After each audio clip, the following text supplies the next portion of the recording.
All right, so today I'm joined by Raelan Agle. For anybody that is in the healing space from chronic fatigue or any of these sorts of illnesses, you're probably familiar with Raelan. She has one of the best YouTube channels out there with an amazing array of resources that almost every person I've spoken to on their chronic fatigue healing journey is aware of Raylan's channel. So I'm really excited to have Raylan here today to just talk a little bit about more of her journey since starting the YouTube channel and what that's been like and what she's learned from the whole process of starting this YouTube channel. So firstly, thank you so much for joining me here today, Raylan, and also thank you so much for the work you're doing. It's had a huge impact. I think everybody would agree with me that you've had one of the biggest impacts in the chronic fatigue space. So thank you for all of that. Thank you, Kyle. I appreciate that. I'm excited to be here and right back at you because you're doing a ton of great work too. And as you know, the impact I have is any impact, whatever that might be, is directly a result of all the people like yourself who bravely, willingly come on my channel and just share their journey and their information. So it's really nice to see how we're all working together to Yeah. try and support all of us out there facing these conditions because it's can be confusing and scary Yeah. and yeah. Yeah, for Yeah. sure. I think that's one of the biggest motivators for all of us that do decide to go and talk about these things is understanding just how much confusion and misinformation and all of that is out there. So I definitely agree with you there.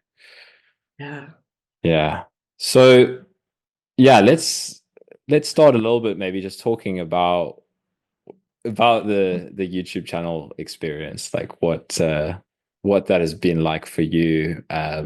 Yeah, how was it when you decided to like first start making YouTube videos and maybe talk us through a little bit of that journey, like how it's evolved for you? Oh my goodness. uh it has been I said before we were recording, just I said no one really asked me this, and I appreciate you asking it because it's not something I talk about a lot, and I'm sure it's something that you can empathize with also being on this journey.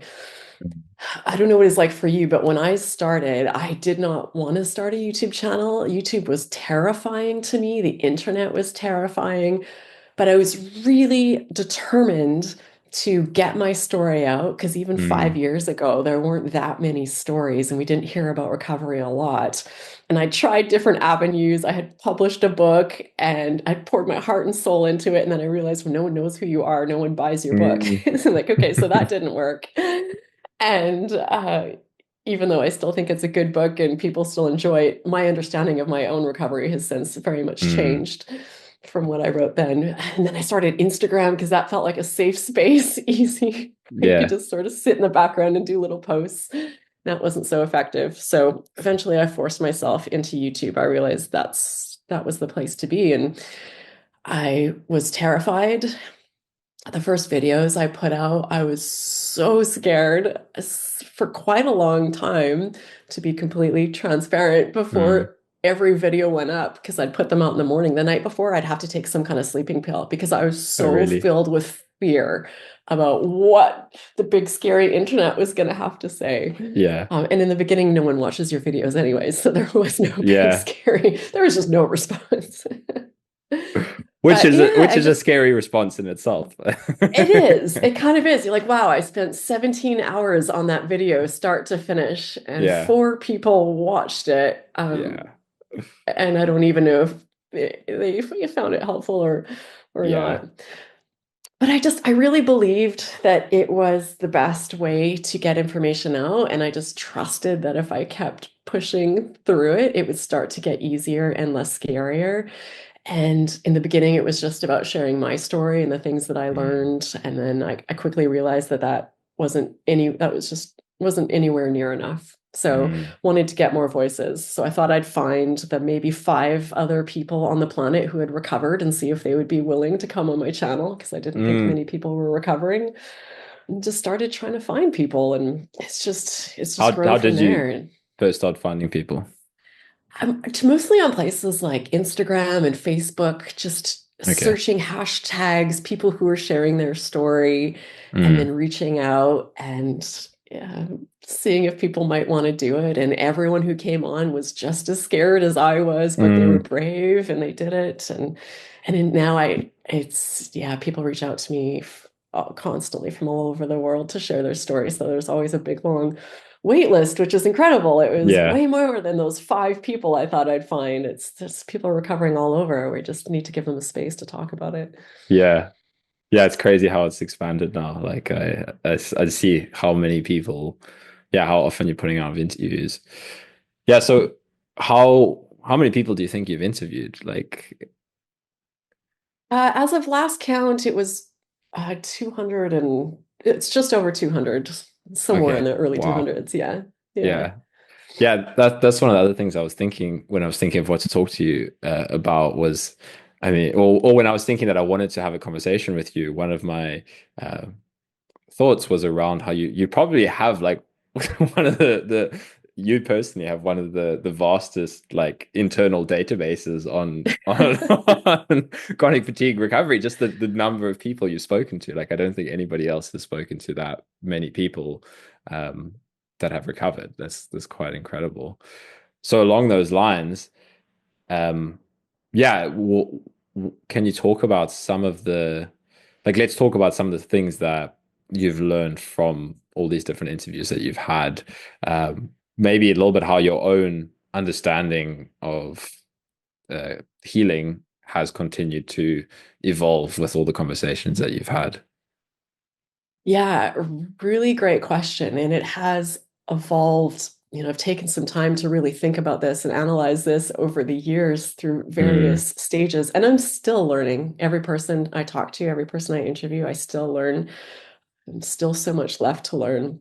mm, But I love that you're asking this because sometimes people interview me and they want to hear my recovery story. And I think I'm happy to share it, but it's just one. yeah, And there's so much more value from all the other people that I've talked to. And my story echoes so many of theirs. yeah, Um, so, I mean, themes. So I've been interviewing people for 5 years now, and an unfortunate theme that has continued is that there's still a lot of millions of people in the world that are still facing this, confused, mm, scared, lost, being told by their doctors that they just have to learn to live with it, that nobody recovers. So, mm, unfortunately, it seems in a large way that hasn't changed. mm, However, it is shifting. Like I yeah, do have now every once in a while I speak to who encountered a doctor who was knowledgeable, who gave them, mm, concrete, helpful information. And at a minimum, at least people now seem to be more validated that they are going through this as of instead of being outright mm, dismissed. yeah, Even though I'm sure there are still people today being dismissed by the medical community more and more, at least now doctors are saying, okay, yes, we know this is a thing, mm, um, but we don't know what to do. And there are doctors that absolutely do know what to do. They're just the small yeah, minority. And the incredible thing is that so many of them reach out to me and mm. want to come on my channel. And if you would have told me when I started my channel that doctors, medical doctors would want to come on my channel, I would have thought there's no way they would give me the time of day. There's no way they'd even have that humility Mm, to, or they say they recommend my channel to their patients. So, there is a shift happening and it's slow and you might not land yourself in one of those doctors' offices, but now you can find them on YouTube and find them online. So you can still get that information, which mm, which is really, really great. Another thing I've seen over the years is that our community is unifying more. I used to feel even 5 years ago more divided. It was if you yeah, had ME, it was a certain path. If you had CFS, it was something else. If you had mm, POTS, if you had, long COVID. But now more and more people seem to be recognizing that we have far more in common than we mm, have different, and that not that there's a one path for everybody. Of course, with all these people, there's going to be a lot of different things going on, but people seem to be seeing the value and like, let's work together on this. Let's yeah, stop diagnosis gatekeeping and it's not getting us yeah, anywhere. Let's just see what we can learn mm. from each other. So that's been a really great thing. Yeah, I think that's a really good point. Like the importance of dropping all of that kind of division and the gatekeeping and separation, because it's something, yeah, I encountered a lot as well. And speaking about it on YouTube as well, I'm sure you're familiar with like all the different comments you get around, the You can understand it, but Mhm. yeah, everyone always feels like what that person is talking about is maybe not relevant for their own healing. And I think, yeah, the more, I mean, that's what's really cool about your channel is that you have like so many different, like all sorts of healing journeys. So it's like, okay, sure, maybe it's not one journey for everyone, but it's like, Yeah. I mean, that was actually what was so helpful for me. I remember when I was healing was any like story that my mind could come up with was about why I couldn't heal. I could go and look on your channel and find somebody that had healed from any like excuse that my mind Right. was coming up with, you know, that it was like, oh no, but mine's different. And I think that's such a helpful thing. It's just this vast array of resources to just show that, yeah, like all these things are very Yeah. similar, even if they have minor differences, you know. Yeah, and that's a really good point. And when I first started my channel, my biggest goal was just to give people hope because people, Mm, I knew what it like to feel so hopeless. And as many people know, I grew up with a mother who had CFS, and I watched mm, her hopelessness eventually take over. But now, in addition to the hope, I really aim to help people figure out their next steps. Like, here's a mm, buffet of information. I don't filter it. Like, I don't care how you recovered, as long as you are, a legitimate, authentic person and mm, you have something to share, I put it out there. And so hopefully, people will find things eventually that resonate. And sometimes it can even be something that five other people have said, but then someone mm. will come on who will say it in a different way or Yeah. say it in a way that doesn't annoy them Yeah. somehow, resonates. And then they're like, Yeah. oh, okay, okay, maybe there is something here. Yeah, that's Yeah. a good point. It's like people connect with different people. Like our minds also filter out. Like it might be Yeah. the right piece of information for us, but because of who it's coming from, for various reasons, we might filter it out. But now you have, yeah, like this Yeah. so many different people from different places. Yeah. Another interesting shift that I've seen in the interviews is when I first started interviewing people, it seemed really random the way they recovered. It didn't feel like Mm, anything was connected. It hadn't done that many, so it wasn't a lot of data. But with this yeah. small handful of ones that I was doing, I'm like, am I just confusing people more than I'm helping? Mm, But I thought I just keep putting it out there because we don't know the path. And then as over time, and I've talked about this in some of my videos, you started to see patterns, but they were vague and we didn't understand them. It was like, I got my life more in line with a life that I wanted to be living. I mm, quit my stressful job. I got out of a horrible relationship. I started meditating more. I started spending more time in nature. I started doing mm, breath work.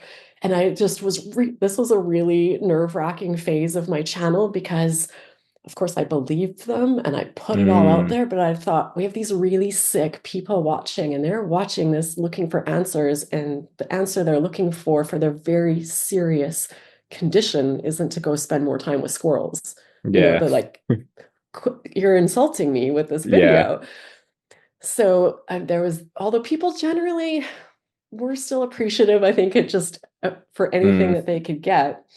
But then I'm sure you've seen as well, even just over the last couple of years, that has also shifted, and people are still saying a lot of those same things. But now everyone is more of an expert on the topic, and they're talking about why these things mattered and yeah. how impacted their nervous system regulation and how it worked with their brain neural pathways and their Mm, amygdala and their limbic system and their threat assessments. And so, but even then, when people first started talking about that, I got a lot of pushback. And anytime yeah. anyone mentioned brain training, I would just like, oh, I'm just gonna be slammed You with. could see the comments coming. But I'm like, it's working for people, so I'm Yeah. gonna keep putting it out there. And now we're even shifting from that. And there's still pushback, of course, and it's not the sole answer for everybody, but it's Mm, becoming more mainstream. And we're piggybacking on chronic pain science, which is really mm, legitimizing what we're talking about. And even the chronic pain world is starting to expand and talk about. And yes, this also can apply to long COVID and all yeah. these other symptoms. So it's been just over the last 5 years, just been a really roller coaster of changes. It's incredible to see how Mm, this landscape has shifted and how our understanding has shifted and how our community has shifted and our mindsets. It's mm, been a lot. yeah. Yeah, I think this was really powerful what you did to decide to just give anybody's like story air, like no matter how out there or weird it seemed, because it's like we never know what's coming 5 years down the line of like how that is eventually going to be validated through science, which is like you just Yeah. explained, such a cool thing that yeah, people just coming on and talking about like, look, this is how I recovered. It worked. Like, who knows how it actually worked. And I think like creating that space was really powerful that you did because if it was somebody else that was just like okay, like I hear that you recovered, but I can't make sense of it. So like I'm not going to put it out there. Like I think that's uh Yeah. yeah, that was really powerful. And now we can start to like, oh shit, yeah, those people that we thought were crazy 5 years ago, there's actually like Yeah. science behind it. Yeah. And what you Yeah. said about the chronic pain as well, that's a good point because it's actually funny. One of the people that was really helpful in my own journey was like a physiotherapist that I started working with. She had a lot of experience in chronic pain, and Mhm. she was helping me through that understanding, like kind of saying same thing, like piggybacking on chronic pain science. So uh, yeah, it's a good point that it seems to be the shift where it's like, oh, okay, yeah, that's not just for chronic pain. It's like same things going on under the covers, but maybe a different like manifestation of symptoms. It's not really pain, it's symptoms. Yeah. Yeah, I mean, the number one book that people cite on my channel as helping them to recover is Healing Back Pain by Dr. John Sarno. Mm, And it wouldn't even have occurred to me. I read hundreds of books on healing, on like cancer and every other, so many conditions, but it wouldn't even have occurred to me to pick up a book about back pain and think it might have mm, been relevant to my MECFS. And we've even advanced our understanding since him quite a bit. He was one of those early people. But yeah, it's interesting yeah. for Yeah, sure. I've heard a lot of, it's funny, I never read his work myself, but the same thing. I've a lot of people have told me that book was very helpful for them as well. Hmm.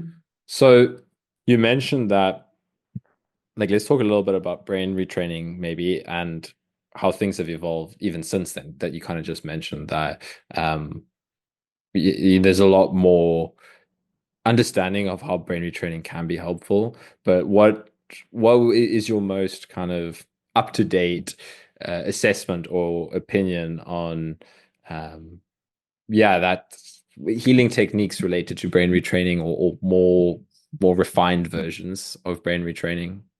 Do you have any thoughts there?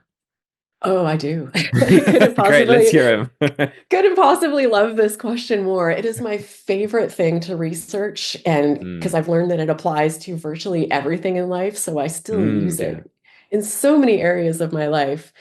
And so I I used to think of it as something mysterious that you did in these little sessions with these magical word combinations that Mm, held some power to change. It's like it's something that your average layman can't understand, but some other expert is going to come in and tell you to sit in this room and maybe do these arm movements while saying these mm, words, and you will be healed. And I mean, there are programs that definitely have elements of that.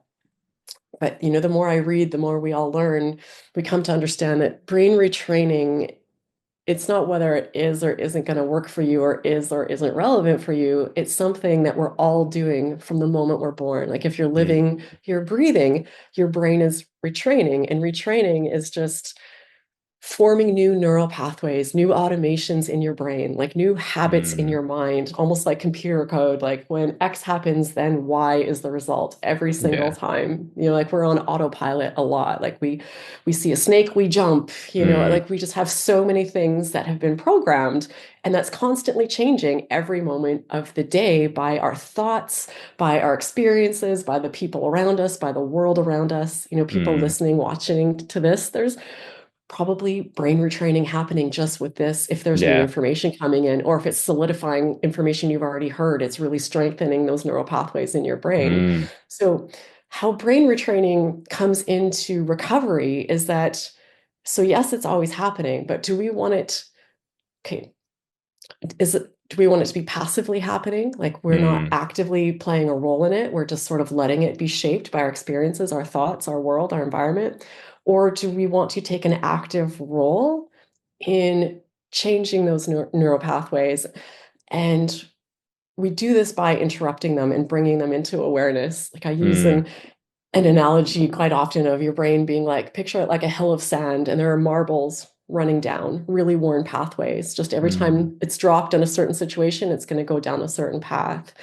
And like maybe you're afraid of something that you don't need to be afraid of. You're going to have to catch it in that moment and then Mm. try and push that marble down a new path of not being afraid of that thing. And in the beginning, it's going to take a lot of work because you're Yeah. manually catching it, doing it, pushing it down a new path. But in time, that will be the new Mm. norm. That'll be the new automation. And the relation to MECFS and long COVID and all of these things is really understanding. And I know I'm telling you things that you already know, but in case this might be new information to some people, because it's information, new information to a Yeah, lot I of think people, it's very helpful. Yeah. even many doctors, is that Yeah. understanding how pain and symptoms are created in the body and that they're Mm. always in response to a threat assessment. So there's a Mm. a communication happening. Your body senses an injury somewhere in your body. It sends a message to your brain, and then your brain creates a symptom to get your attention. Whether Mm. it's like, stop eating that poisonous food, get away from that, you're too close to that hot fire, or, you've injured your leg, stop moving it. I'm going to give you pain so that you'll rest and Mm. you'll let it heal, or, all of these different things. So when you understand that symptoms are coming from the brain and then autonomic nervous system, and as a result of threat assessments, then you can start to see that with a lot of these conditions, symptoms are being created when they don't need to be there. And it doesn't Mm. mean they're not real or people aren't sick, but it might be, there's so many different, we're still all learning. The top experts in the field still don't all have it figured out. And, there are different theories on what's happening, but some people, and it's probably a mix of all of these things. It can Yeah. be a miscommunication from your brain. Mm. Like I love a story. There was a guy who stepped on a large nail in a construction site, went through his boot. He's screaming in pain, like just losing his mind in pain. True story. They take him to the hospital. Doctors take off the boot. The nail went right through his toes. There was no injury. So as soon as he saw that, the Oh pain shit. immediately stopped. That's Yeah. crazy. So it was a false threat assessment. The Yeah, brain yeah. thought there was a threat and then it turned it off. So sometimes that Yeah. happens. Or Mm. some of the, our big, like Dr. John Sarno, like we talked about, his experience was that it was very strongly linked to emotions, and that Mm. we feel these strong emotions like shame and rage and anger aren't safe for us to express in the world. Mm. So we push them down, and our body creates symptoms as a distraction. So by becoming aware of this, you can kind of retrain those pathways.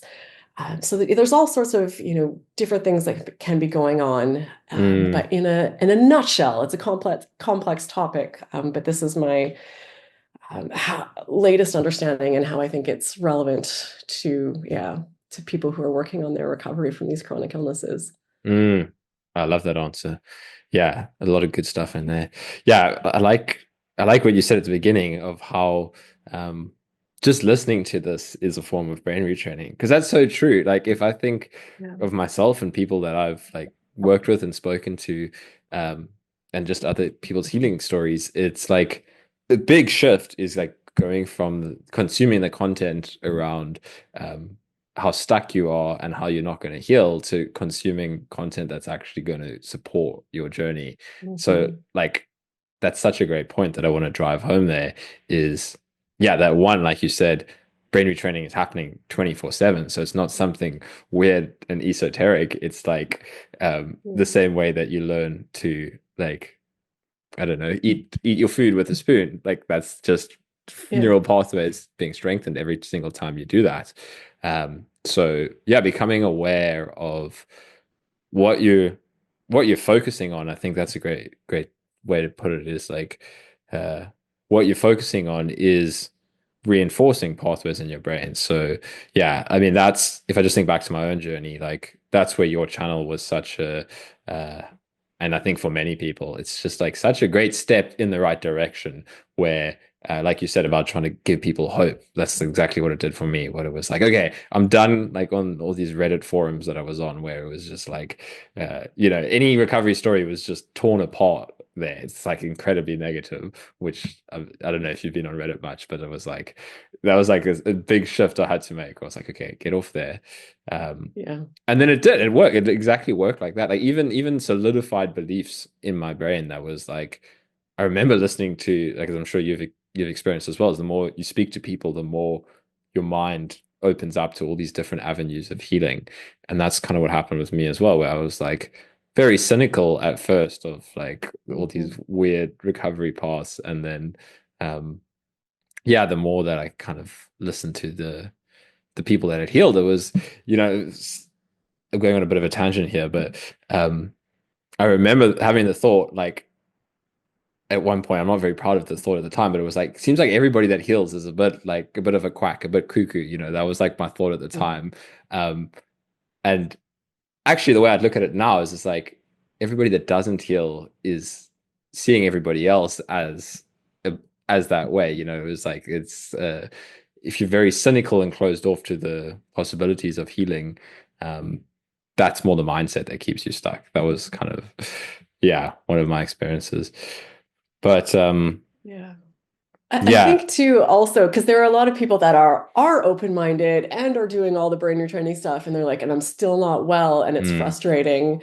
And I think we see these rapid recovery stories, and I'm saying this over and over and over again as a form of brain retraining in itself, that rapid success is the exception, not the norm. So those mm, people that get better in a week or a month, it happens, but it's like winning a lottery ticket. For most of us, it's going to take quite a bit longer. So mm. yeah, of course that open-mindedness is important, but even when you're there, even when you're like, I'm ready, I'm Yeah. doing all the Yeah. Okay, things. I'm open. Why isn't it happening? Yeah. And it's up and down. Even once you're on that progress track, we know it's Yeah. like, good day, Yeah, look at me, exactly. I'm Oh, totally getting absolutely. there. And then the next day you can't get out of bed. You're like, why? Yeah. Why? I was doing so well. And that's just the way it Yeah. goes. So it's a roller coaster. Yeah, that's such a good point because yeah, it's the same for me, and I share that with people constantly. Like you can talk about like that's what I try to do on my YouTube channel is talk about um these techniques and stuff that can work, but even though it's working at a deeper level, it is such a roller coaster, and Yeah. yeah. And yeah, I wanted to go back to what you said about emotions as well, because um for me, that's what I found to be quite a important um like putting the two pieces together of the pure just like brain retraining, understanding it as like a threat misperception Mhm. from the brain that it was like, oh, okay, like the way I saw it was like my brain is afraid of things because at a point in time that was maybe dangerous because my nervous system was in such an overstimulated, overstressed out state. So now anything that was stimulating was a danger. So that side was helpful. But I also reached this kind of plateau where I was doing a lot of brain retraining, Mm. focusing on that kind of aspect. And then it wasn't through John Sonno, but it was along that thing of emotions as well. It's like there's um, learning to process my emotions. So it was almost like letting go of the thought aspect of like, okay, I need to control my thoughts and force them down this pathway. I suppose that had laid the foundation to now be like, okay, now whatever emotions come up, actually need to hold space and allow that as opposed to trying to retrain that away. And I think that's uh, a good a point that I wanted to make because um, I've spoken to quite a few people through like one-on-one sessions and whatnot who've tried brain retraining, but they find themselves Mhm. getting in that stuck space where it's like, okay, I'm aware of my thoughts. I'm going to try and work on it. I'm going to try and fix it, but they Yeah. start fighting with their emotions, where they're like, Yeah. so for me, I like this balance between um, and it is all brain retraining in the end, but like the way people see brain retraining um, on the thought-based level and Mhm. the allowance of like all the ups and downs that are going to come up with that process, like the emotions of like when you're having a bad day, it's like I see it as like that's just stuff that needs to come out of the system. It's just like you're opening this like Pandora's box, and now you're going to see all of your ugliness and your shadows and your dark side. So I think those two points are like, yeah, that's like the more complete package of brain retraining than I think how many people often see it, and how I saw it at first was like it's just in the thought level. Yeah. And there are no thoughts without emotions, and there are no emotions without thoughts. They're Mm, so intricately linked. And yeah, most of us don't feel like we can feel them. And when you feel like it's too scary to feel them, that involves your nervous system. Like Yeah. it's all connected. So just I think it's also important to point out that you don't have to fix everything. You don't have to Yeah. resolve every issue you have, get over every childhood trauma, just giving it space. Like Mm, just allowing them to arise and knowing it's okay and a part of the human experience. You can be angry, you can feel sadness, you can feel shame and just let it be there. And mm, that for so many people is enough. And when you start giving it space and releasing it, it's, of course, things like therapy and journaling and all of this deep work to work through our stuff is helpful too. But you don't need mm. to be this blissful monk meditating atop a mountain to be well. Yeah. You just have to feel your feelings. And there's a guy, I don't know if you know, his name's Corey Muscara. I actually just started a course of his, and he Mm, talks about meeting the mess. So, yeah. not just our feelings, but so many of us have so many aspects of our lives that we just shove down and we don't want to think about because either we're scared to have to, what we might have to do or changes we might have to make if we give it some space, or we're Mm, ashamed of it and we just want to pretend it's not there. Some examples he's had, like you might be thinking about leaving a relationship or even just speaking up about something in a relationship or keeping it quiet, or leaving a job or addictions that you're dealing with or anything problematic. And we think as soon as we give it mental space, well, now we're going to have to deal with it and fix it. And he's like, mm, just meet the mess, just open up the space and like, come on in. Like, yeah, mm. you're there too. Hello, we've all got the mess. Every Yeah. human has the mess. So just allowing it to be, and it takes so much stress off of our nervous system, and it takes a Mm, lot of energy to keep pretending that stuff's not there. So I just thought that was really insightful to just let's just give yeah. it some space. We don't have to fix it today, but we can just give it space. Yeah. I love that point so much because that's exactly, I feel like that's what, like I record guided meditations and that kind of stuff for people. And that's exactly the point I focus on because that was like the realization I had to come to within myself because I was still trying to fix things too Mhm. much. And I think this is what I realized. And, like this is how people's minds work is you can say like, okay, like healing can become too much from a space of like trying to fix, where it's like, okay, yeah, so I'm gonna like see all these things, and now what do I do with them? Like how do I fix them?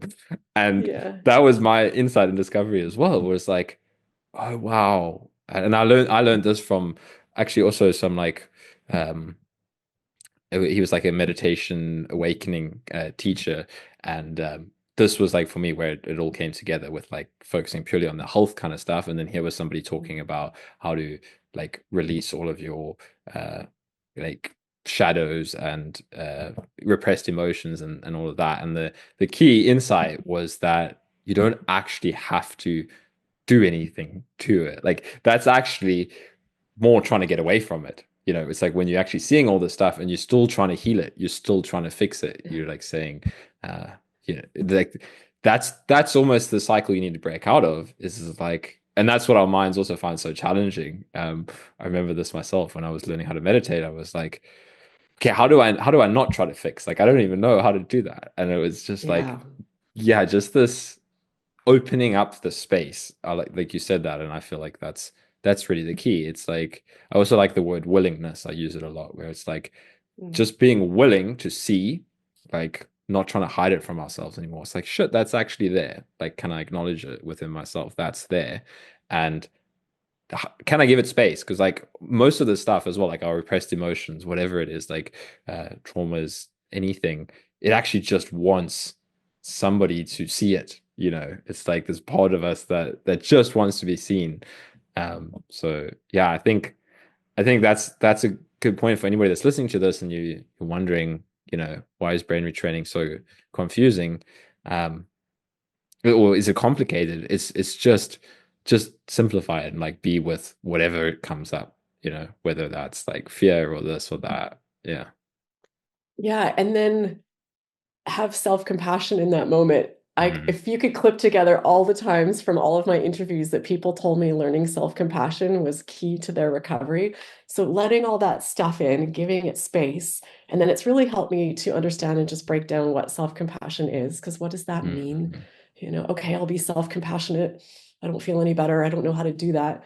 But Mm, generally speaking, it's, one, just acknowledging like, wow, this is a lot. Like yeah. I am, whatever words fit for you. I'm struggling. This is a moment of suffering. I've got a lot going on. This is hard. Mm, And then the second piece, just acknowledging that common humanity, because you can feel really alone in that. Like there's something mm, wrong with me, that I have all these feelings, that I'm struggling with all these things, or that all these things are happening to me.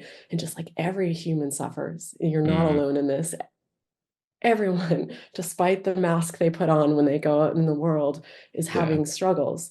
And then the third piece is, how can I show myself some kindness right now? Like Mm, maybe I'm a little bit more patient with myself because I'm dealing with a lot, or I lower my expectations of myself. I give myself a pass. mm, So I just think that's incorporating that into all of this and being really conscious of that voice in your head and what it's yeah. saying to you is so important as well. Yeah. Yeah. Such a good point. I love that you brought up self-compassion because I agree. Like that for me, that was one of the biggest uh shifts as well. And it's exactly how you described it. Because at first, yeah, it's that acknowledgement. Like I feel like that's the first step in self-compassion. I remember that in my own experience where I was like just stopping and being like stopping all the crazy diets I was trying, stopping like not like stopping entirely, like whatever's working for somebody, if it's working, try it. But like I was in this stress state of like I need to heal, I need to heal, I need to heal. And then it was like, wow, it was such a relief to and then I can see why we don't do that because it also comes with like acknowledging your own suffering, like taking off the mask and um this like wow it is really challenging but it's like a softening as well because you're not like 'cause like you said about that little voice it's like it's so self-critical and it's trying so hard but it like drives itself into this like tighter and tighter little knot trying to fix itself so hard and like actually the key to relaxing it and softening it is to just be like okay like it's like we're all suffering and we're all struggling and you're doing your best and like often like I think with like like the older styles of like trying to recover of like intense pacing and this and that that's lacking a lot of compassion like it was in my own journey where I was like just if I just get more perfect then I will fix everything but it was like actually the opposite where it's just like if I just meet myself as I am and then like take a step in the right direction but like you said on a tough day just giving yourself a break, just saying like, yeah, you're trying hard and you're not going to be perfect all the time. Um, Yeah. yeah, I think it's so Yeah. so helpful. I think of my first couple of years with MECFS, and I was just white knuckling it. And it just felt Hmm. like if I stopped focusing on it for even a second, like I am on this mission to save my life. Hmm. I'm like, this has to be the sole focus of all of my concentration. And just like, it would have been unthinkable to me to just step back and relax Yeah, yeah. and take my focus off of it for a bit. And one of my favorite books is by Alan Gordon. He works in the Pain Psychology Center here in California. It's called The Way Out.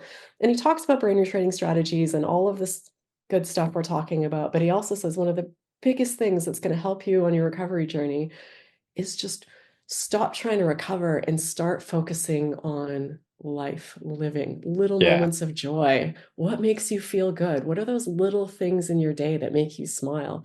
Mm, How can you start doing more of those things? Because that in itself sends messages of safety to your nervous system and does a lot yeah. of great stuff. But it's counterintuitive, especially with Yeah. many of us who had that type A overachiever. We like, no, more is better. If Yeah. they recommend a brain training activity and they say maybe do it 5 times a day, you're like, okay, so 500 should really get me results then. So I'm going to do that. Like because I'm one of them, can turn Yeah. any helpful thing into something problematic because Yeah.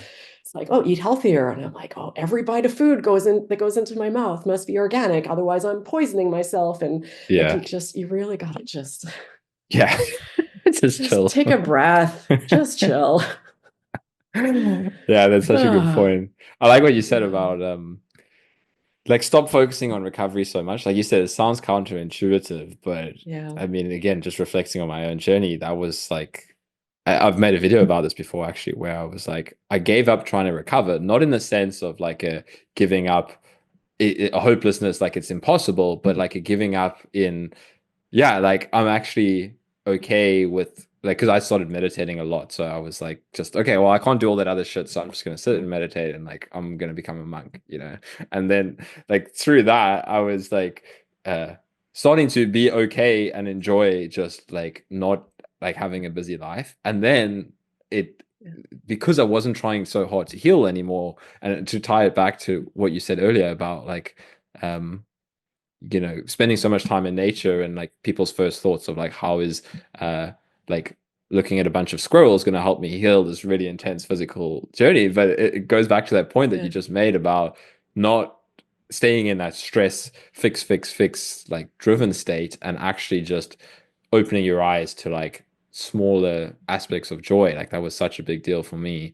um I was just spending more and more time in nature, where I just like go out and uh like, oh, maybe I can't do all these other things. But I mean, the sunset is like really nice right now. And like, I can sit in my apartment and read endless papers on MECFS, so I can go for like sit in the forest, And yeah, so like looking for little aspects of joy. And I just want to make the point for anybody that's listening to this, because I've had this question from people before of like, okay, so how do I just go out and live? That's like, okay, so I must just start living again. But the way your mind might interpret it is that you have to go and do these big things again. But like from my experience, and I'm sure that's what you're talking about as well, it's like the small things that are already a part of your life. How can you just pay closer attention to that? Like I spoke to this girl once, and she mentioned how like something as small as just going and making a cup of tea for herself, and like really enjoying the experience of drinking a cup of tea was like a powerful way to incorporate joy into her life again. Um, so I think, yeah, for anybody that's listening to it, like don't make it into this like huge project. Yeah. Start with little droplets in your day, and then that alone will like start to shift things. I've interviewed many people who were severe and bedbound, and you think, what can you do from that Mhm. state? And it's so incredible and moving and yeah, awe-inspiring how people find ways. Like I interviewed one woman who said, like she couldn't get up, she couldn't get out of bed, but she's like she could eat little bits. So she said, Mm, when I'd eat an orange, and I'd just really savor it. And I'd think about how good the flavor was. And I'd get excited about all the nutrients that my body was getting from this orange. And, one woman had her husband wallpaper the wall in front of her because she was bedbound with nature scenes. So mm, she really missed being outside and she couldn't get out of bed. And this wallpaper helped her a lot. And mm, another woman said it broke her heart because she could only spend 5 minutes a day with her children. She was bedbound. They'd come in for 5 minutes and that was it. And her focus was a lot of how come I only get this 5 minutes and the rest of the day just being really sad about it. But then she shifted to like, oh, I'm going to mm, enjoy every second of this 5 minutes. I'm going to look forward to it. This is the highlight of my day. So I know it's a big ask, and I'm not trying to make light of the suffering and how difficult it is to be in that place. But just to emphasize mm, your point with some examples that it's just starting small. And what are some little mm. things that can make your head a nice place to be, at least for a little bit, and Yeah, then slowly start adding more moments. yeah. Yeah, that's a really good point. I like you gave those examples from people that are really like severe. Um, because like our minds can always come up, like that's part of the going back to the brain retraining, like our minds can always come up with excuses of like, why we can't do anything that's going to help us to recover. But that's like for me, that's like the crux of the matter with like recovery is like shifting out of that state, um and starting with like the smallest possible thing, of yeah, you can be completely bedbound, and you can do like this is what I often try to show people is you just have to meet your experience exactly where it is, so like if you're stuck in bed and the only thing that you can do is have this like small little bite to eat every day, like how can you Mhm. use that as um yeah, a way to kind of start to shift your state by just like paying attention to it in a different way. So I love Yeah. that as an example, because it's like, don't like, this is what I try to get across to people as well. It's like, don't let your mind like cut you out of like the possibility of healing in some way. Like it might not be the way that I'm talking about it, the way that you're talking about it, or the all the 200 other Mhm. people have, but it's just proof that you can recover from any state as much as our minds. Like this was why for me understanding the mind was so key because I was like, our minds are always looking for ways to make us feel separate and like, that we're different. But like that's not helpful in this sense of like I'm so Yeah. different that I can't recover. Yeah. Yeah, and when we look at the newest, neuroscience, we've learned that wiring for threats happens much faster than wiring for Mm, safety, mm, which makes sense because we need to assess threats quickly and solidify that in the brain. So mm, whereas it can feel like these symptoms came on overnight and you got sick overnight, it's because those things can happen really quickly. And you think, well, if it happened that fast, I should be able to undo it that fast. I'm aware of it, mm, but it can take a lot longer. And I'm just thinking of another great example to highlight because it sounds a bit vague and abstract, saying, well, we need to bring these neural pathways into light and into consciousness and break them and mm, do something different. But a really good example of this was a woman that I interviewed who had been hearing about brain retraining for years and was openly speaking out against it, just very not in agreement with it. And then she said she had a sort of aha moment one day. So she was housebound. She could walk around inside her house, spent a lot of time lying down, but she could never leave the house. And then she realized one day, she's like, I can walk from my bedroom to the kitchen to the living room to the bathroom. I feel okay. But the second I walk out my front door, even just the end of my sidewalk and back, I'm laid out. She's mm, like, something's fishy here. How come I can mm. walk on this side of the door, but I can't walk on that side of the door? So Yeah. that threat assessment has been made and has been wired in hard. So she is getting very real physical symptoms because her body's trying to protect her every time she opens the door. Mm, So where active brain retraining comes in is being aware of that and having ways to, through breath work, through meditation, through sentences that you say to yourself, to mm. slowly try and train your brain and your nervous system slowly, one thing at a time. Going out the front door is safe, sitting Yeah. up is safe, all of those things. And if we try and do too much at once, your system's just going to shut you down. So even if you Mm, come to the belief of, okay, my evidence for me is telling me that my body is physically fine, just going to try and run a marathon straight away, you're going to be laid out in symptoms because yeah. it does take time. It's a lot of Yeah. rewiring to happen. So you got to edge it out, just bounce those boundaries a little bit, Yeah. and expect some symptoms to come up because they're going to push back. You're going to get little symptom flares and just be at peace with it. Like, okay, I Mm, hear you, and just keep mm. going. Yeah. Yeah, good point. I like the fact that it's it takes it's quicker for the brain to wire in the threats, but it's like it's going to take Yeah. longer for um to retrain it. So be patient with yourself and um it reminds me of something. I actually remember this from like one of your old videos uh, a long time ago. Like when I first found your channel, you were talking about how, uh, like, think of it like a bodybuilder. You don't go to the gym one day and like, boom, you look completely shredded. You go each day, you do something small, and eventually you look back like a month later, 2 months later, and you're like, wow, look at all these changes that have happened in my body. Now, that's exactly the same thing happening on a physical level with brain retraining, but it requires that kind of persistent willingness to keep trying. Like I think it's quite easy to listen to somebody's recovery story and try it a little bit and like give up. But yeah, I think if someone is just willing to uh, keep trying, and again, you can always look back like 2 months later. Don't listen to what your mind is saying right now. Like, oh yeah, like I'm stuck again. But if you look back, like, oh shit, like 2 months ago, I was a lot more stuck than I am now. So it's like, well, a small step in the right direction is way better than no step in the right direction. Like I often hear people are like with the exercise, like just do because our minds always want to do something like, oh, I can't go and run, so like I can't do Yeah. anything. But it's like you can do like something small. Like what's 1% more that you can do? It's like that's such a more helpful way to approach it than trying to go and do it all at once. Yeah, and a really great thing about that bodybuilding analogy is also every time you go to the gym, you're sore the next day and you don't freak Mm, out like, what is happening? yeah. You're just at peace with it. You're like, I knew this was coming. I'm not scared by this pain. I know it's a part of the recovery process. So again, I know it's a big ask and it takes a while to get there, but this is when we're dealing with people who are facing nervous system dysregulation and things like this causing their symptoms, it's getting to that place of peace and acceptance with your symptoms. Of course, you notice them. You don't love that Hmm. they're there, just like you don't love being sore after the gym, but you're like, okay, it's fine. I'm not scared by it. I know I'm Yeah. okay. Yeah. Yeah.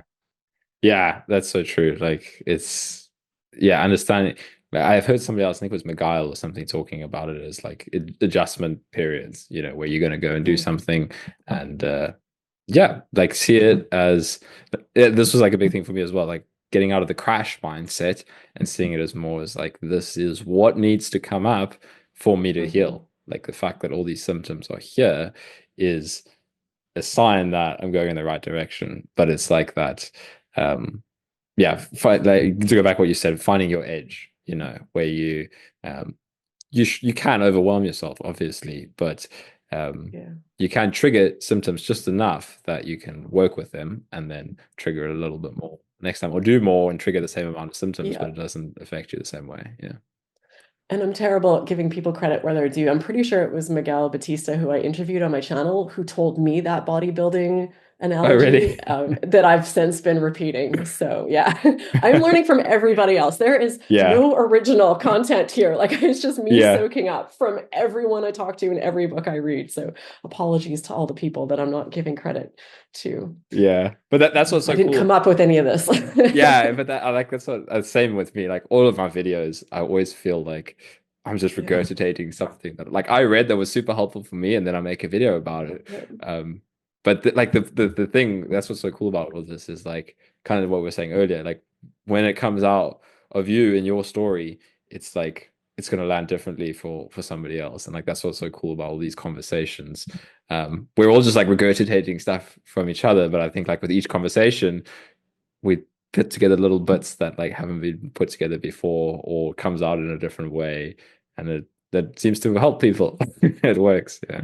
Yeah, and I think it's something that all of us with YouTube channels feel. And there's a former doctor named Ali Abdallah who I follow, and he's got millions of subscribers. And he said, there's no such thing as original content. And I'm sure Mm. he got that from someone else, but we all feel a bit of, like, what am Yeah. I doing? Like, imposter. I'm just out here Yeah. sharing other people's ideas. But he says on his channel, like, he thinks of it as an introduction for people who are trying to deal with the things he talks about. And he's like, I Mm. purposely repeat things in videos because this is how we learn and this is how like our Mm. brain changes. And he talks about brain retraining, even though his focus isn't MECFS or anything like that. But it really is. We do need Yeah. to hear things multiple times and from different people. So, Yeah. Kyle, we get a pass for repeating ideas and We get it saying past, things over and over again. Yeah, and this is I've like given us a pass. thank you. And this is a disclaimer. If anybody's listening to this and you want to go and like make a video, then you have Yeah, free yeah, freedom to use anything we've said here as well. exactly. If you happen to remember my name and say it, great. But then also, it probably Yeah. wasn't from me originally, anyways. So Yeah, exactly. You're yeah. gonna have to remember a hell of a lot of names if It you is a want to really do it long that list of way. names. I heard it from Miguel, who heard it from Kyle, who read it in a book, from someone who heard, yeah, it's, And then everyone stops watching the video and nobody actually hears yeah, what it was. yeah. Which I hope just didn't happen now. Moving Yeah. on. Yeah. Ah, Uh, awesome. Well, I think yeah, we really hit home the topic of brain retraining quite nicely there. Um, yeah, so maybe like just to end this off, what's your life like now with the YouTube channel? And I've heard you mention before on the YouTube channel that you still work as well, like outside of that. Like, yeah, I mean, what's it like your day-to-day life balancing all of it? um, it's not very manageable, being transparent. I just, in the last couple of months, had a realization that I think I've been operating and doing this thinking that it's short term. So I've been Mm, in like, I can manage this short term, and short term is going on a few years now. So yeah. in the last couple of months, I've had to really step back and just really look at how I'm living my life Mm, and just how I balance things and, is I want to do so much and I want to do more. I think it's interesting because we learn so many lessons from our recovery from these conditions, and Yeah. they've changed who I am. And oh, just lost my Lost earbud. 2 years. We're back. Um, I used to naively think I'll never go back to any of those old bad habits. I see the Mm, consequences, but it takes time. It really takes time. And it's very easy when life comes back at you full force to fall back into some of those things. So I'm still learning as I go. I'm a yeah. completely different person than I was before I got CFS. And it's been a complete internal transformation, but that transformation is still happening. And I still Mm, have split backs where I'm not taking care of myself. So mm, I'm just working to find a balance where I still keep doing this, but I've scaled back the interviews that I'm doing. There's still going to be lots on the channel, but I was trying to do a really unmanageable amount. yeah. So yeah, it's tough. It's really challenging. Yeah. And this is my passion. This is what I want to be doing full time. But the revenue needs to be there, bills need to be paid. Yeah. So just finding a way to make that all sustainable. But ultimately, I'm just really grateful that I have this because no offense to my day job, it's lovely, it's fine. But sometimes I think, what if that's all I had? Yeah. And for many people, that's great. That's all they Yeah. want. They like their job. There's nothing wrong with that. But when I get overwhelmed, I'm like, this is so much juggling the two things. I think I'm so grateful I have this, and this is my Yeah. long-term plan. And all of those lessons from CFS recovery, I still use here, like zoom out, Mm, Raelan. It might feel like you're getting nowhere, or it's going to be like this forever and nothing's going to change. I'm like, things do change, and look yeah. back, it's how far you've come. You actually are making progress. It just doesn't always feel like it in the day to day, Mm, and just all of and the thousands of other lessons that we learn. I mm, still serve me so well. yeah. Yeah, I But can yeah, it's a journey. yeah, I can totally relate to that. I love the transparency and the authenticity because I think, I remember this in myself is like you have this idea that once you get to the place of full recovery, like that's it, like all your life challenges are over. Well, that's the way that my mind used to think of it. It was like I'll be Yeah. so grateful just to be able to live again that like nothing will ever be a problem in my life again. Yes, 100%. Like nothing will ever be hard. Like Right.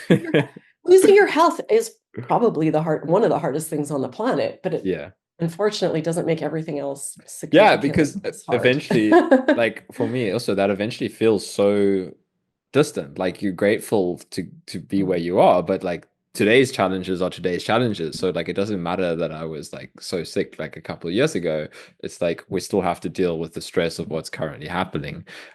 So I can totally relate to that. Like I've been juggling things myself as well. So like I think it's a nice topic to bring up for anybody that's maybe you've gotten somewhere in the recovery journey, but now you're like struggling with just any life shit that like all of us who are talking about this as well, we're all Yeah. figuring it out along the way as well, and I Yeah. completely agree. Like using all those lessons um from recovery like continues to yeah for me like be reminders in my own life because I also like have these like burnout phases where like I think I built up this level of resiliency through the whole recovery journey that there was almost like less fear of things that I would then push myself harder than I ever would before.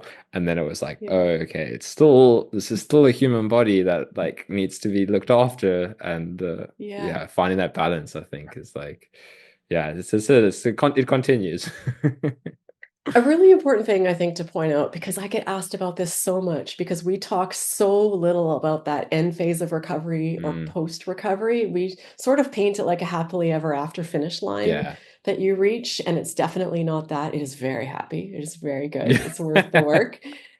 But two big things that have stood out to me in the 5 or so years since I haven't had symptoms is that you still have symptoms. Like you're a Yeah. human, so you're going to feel unwell. And Yeah. for quite a while, I used to question every time I didn't feel well, Mm, every time I needed a nap, but so I just asked myself, is this symptom like a normal reaction to what's going on? Like, did I yeah. just empty the dishwasher and now I need a nap? Okay, that's suspect. Yeah. Did I just work 3 or 4 14-hour days and I'm laid out? Okay, that makes sense. Mm, And then The other thing, and I'm certainly not recommending this, but it's just nice to see how resilient we are because I have seen myself over the years, many weeks, many months, be the picture of the perfect storm that creates things Right. like CFS, long COVID. And I think by all definitions, I should be laid out. And Yeah. sometimes I do feel little things come up, and I just kind of say, "Thank you, nervous system. I hear you. Thank you for that gentle Mm, warning. Don't need to lay me out." But like I stress myself out, run myself to the max, yeah. juggle way more things than anyone should. And I know I'm not alone in this, and I'm Yeah. still here. I still don't have CFS. So Yeah. it's not like we're these fragile beings, because I think we can also be afraid of stress, like, oh, I can't Yeah. do this. It's going to make me sick again. We are resilient. It's amazing once you have the information and the knowledge, the tools, the skills, you understand what's happening, Mm, that you can move through it. So mm, don't get yourself into a stressed out, crazy crying state if you don't have to, but know that even yeah. if you do, you can handle it. It's going to be Yeah. okay. Yeah, it's great points. I totally agree. I like both sides of that point where it's like you can still get like exactly the same thought. Like, I have this like talking about it, like, oh yeah, I'm fully recovered. I don't get symptoms anymore. And then one day, like I go do like a lot of exercise and I'm like, yo, I'm really not feeling capable of like going to like socialize with somebody right now because I'm just exhausted. And then it's like, yeah, then that's just like what Yeah. of how the human body works, Yeah. But it's like you have this program still in your mind um Yeah. of like analyzing, am I okay or am I not? So I think, yeah, normalizing that for people that yeah, even after recovery, you're still gonna have good days and bad days. And Mhm. even still, maybe like I'm not sure if you remember Daniel van Loosbroek, but I spoke to him recently and he's spoken Yeah. about how so many times he was like, that's it, cool, I'm fully recovered. And then he'd have like a setback like a month or so later or something. But like even that doesn't really matter. Because Yeah. you'll get through it, but it's like this need to set this like ultimate finish line of like that's it, sunshine and rainbows, it's over. Um, when Yeah. I think the point on resiliency is what's really cool. Like the more you learn these tools, you can just have life stress, but you have a healthier way to like deal with Yeah. it and manage it. And then yeah, you can be in this perfect storm, but it doesn't like blow you up like it did in the past. Because I can agree with that as well. Yeah. Yeah, I don't think I've interviewed one person who's been recovered for a while that lives in any kind of fear of it Mm. coming back, which is great. Yeah, Yeah. yeah, yeah. I think that fear, that's what I would classify personally as like that recovery. It's like when that fear of like symptoms, is this gonna like make me sick again? Like if when people Yeah. ask me like what was full recovery for you, I was like, it's always difficult to draw this line in the sand, but it was like when I just knew that I could go out and do things again. And it's like if it Yeah. if it tired me out, it tired me out, but I knew like I could, Yeah. yeah. There's nothing you're afraid of and nothing realistic that you felt like you couldn't do. I think Yeah, that's the yeah, perfect definition. Yeah. yeah, exactly. Yeah. Ah, awesome. All right. Okay, well, I think we'll finish it there. Is any last words for anybody who's still out there on the path? I just think kind of the general message that I give a lot of people, and I don't even recall if I've said this already, but just after talking to so many people, that there's never anyone who's been too sick or too far gone or too old or, Mm, too past the point of recovery. I love how you said, like, well, what about if I have this specific thing, or I have ADHD, mm, or, I have a head injury, or just across the range, people are recovering. So I think it's in the cards for everybody. And I would encourage yeah. people to find acceptance and peace with where you are in your life while still also, not giving up Yeah. on improving things. Because if you're living life with an element of suffering, I think that there are answers out there, and we're learning so much every week. Mm, So it's easy to get jaded, and I did that, and I'm just like, I just like no one out there has anything for me. This is all garbage, and mm, just stop listening. And sometimes you need to take some breaks, yeah. trust your gut. But yeah, just keep looking until you find your answers, and stay open-minded as best as you can, and never underestimate the power of small things done Mm, repeatedly. yeah. Yeah. Perfect. Yeah, I totally agree. Yeah. Things are always changing for anybody. Like, yeah, things are always changing on a, broader spectrum of understanding recovery and healing, and things are always changing like in your small little like Yeah. microcosm of a world of things are always changing in that space as well. So I think that's a nice point to finish on.